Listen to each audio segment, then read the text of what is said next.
Do you probably find this a lot too when you're out teaching, that people tend to use their 3-wood way too often?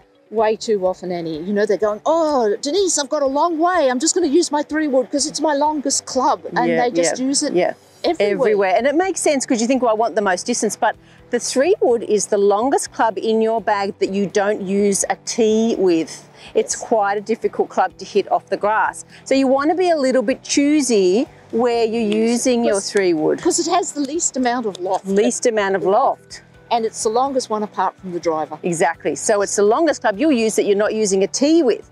So quite a difficult club. And people do tend to use it a bit too often because they think, I've got a long way to go. But if you miss-hit the 3-wood because the lie's not really correct for the club, then you're probably only going to hit it nowhere near even half as long as you would have. So we're going to give you 3 situations where you should not be using your 3-wood.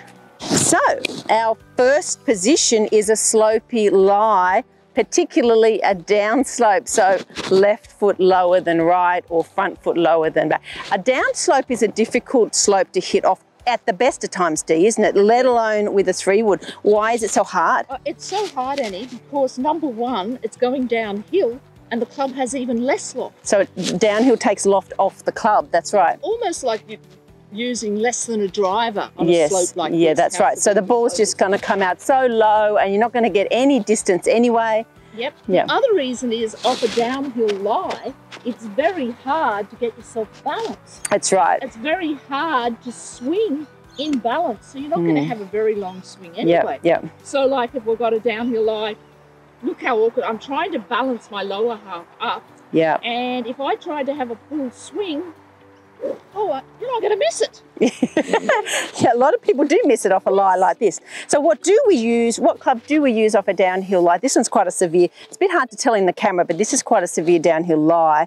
What should you do on a downhill lie, Dee? I think on a downhill lie, this is all I do, all I say to my students, take more loft. Take more loft. So you might go a 5-wood or you might go a hybrid or a 7-wood, something with more loft. The other thing I say is, have a swing, just have a practice swing in the direction of the slope and see what length swing you can do comfortably. Balance. Yes. And also making sure that you're touching the ground. So where I'm touching the ground is telling me where my ball should be. Okay. Should be. So when I had the big long swing, I couldn't touch the ground. It was hard to stay balanced. Yep. Okay. So they're the 2 things. Just really get yourself perpendicular to the slope as best you can when you're playing off a slopey lie as well. But this is too steep. This is too steep. I'm not using my 3-wood. I'm not going to hit this one with my 3-wood. No, definitely not. No, add some loft for this one. So what is situation number 2, Dee, where you would not use a 3-wood?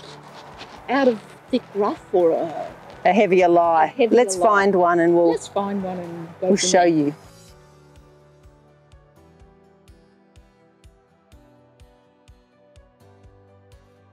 All right, so this lie, Dee, is it's not that bad, but it is not good for a 3-wood, is it? It's not good for a 3-wood because, you know, when I put the club down, you can see the ball is directly below my club, if that makes sense, the club head. So there's none of the ball sitting a little bit above it. That's how I always decide.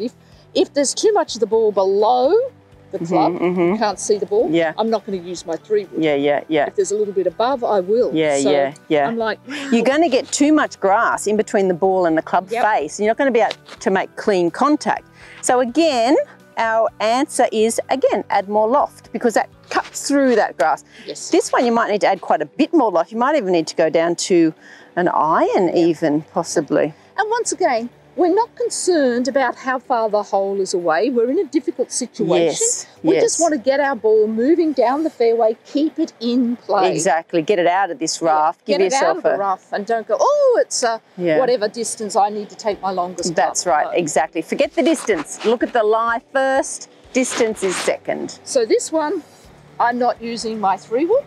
I'm going to go and get a more lofted club. Depends how thick the grass is. If it's super thick and you can only see the top of the ball, you might even use a wedge of some sort, pitching wedge, sand wedge to get it out. If I have a practice swing here in this, just a practice swing, you can see how it gets kind of caught up in that. It slows down the club. That's right. And if you were to use your 3-wood here, chances are it's probably just going to dribble along the ground and you'd be better off with something. Spurt right, left. Yeah. club So face. what's our third situation not to use a 3-wood, Dee? I think the third situation is it's a reasonably good lie, so it's better than a good lie, but I'm coming in with my 3-wood and the green is surrounded by trouble. So I think you've got to look at the situation. We'll show you this green. Stay there. So let's, this green is surrounded, and let's say it's 150 metres out, and it's surrounded, or whatever it is for you. It could be 200 metres, it could be whatever. So if it's surrounded and I've only got a small opening for my 3-wood, I'm not going to use my 3-wood. I'm going to use a club that'll come up short of the green, but keep me out of the trouble. Yeah. So it's strategy. You could lay up with something here Yeah. and place yourself nicely between those bunkers at the front and then chip on. Yeah, we could have like a really nice lie. So it's a lovely lie. There's nothing wrong with the lie. But the danger there is too much for the 3-wood. So the answer is to be careful where you're using your 3-wood. It's not the club for everywhere just because you've got a long way to go. But be a little bit discerning with your 3-wood. Yeah. Think before you pull this 3-wood out of your bag. Yeah. Think, is this right for my 3-wood? Yeah. Am I being fair to it? Because a lot of the times we blame the 3-wood, but we're just not using it in the right situation. Yeah, exactly. So hope that helps. It will. Bye for now. Bye. On. That's good with the camera on it. Okay. So that makes it look really... Yeah. Ooh. So will we go in close and start off with a combo about a 3-wood? 3 places not to use your 3-wood. Shall we make ourselves more level then for the intro, because it doesn't have to. We don't have to talk about the slope yet. Okay. We just do the intro. Am I going to hit this? I don't know. We said not to hit it, so maybe you could do a setup and sort of show how awkward it is. Yeah, that's it. Do a setup, show how awkward it is. Yeah. We could even go, I can have a swing and say how awkward it is. Yeah. Okay. Let's hope that helps. So, hope that helps. It will. Bye for now. Bye. Okay. That's okay. Oh, that's a wrap. That's a wrap.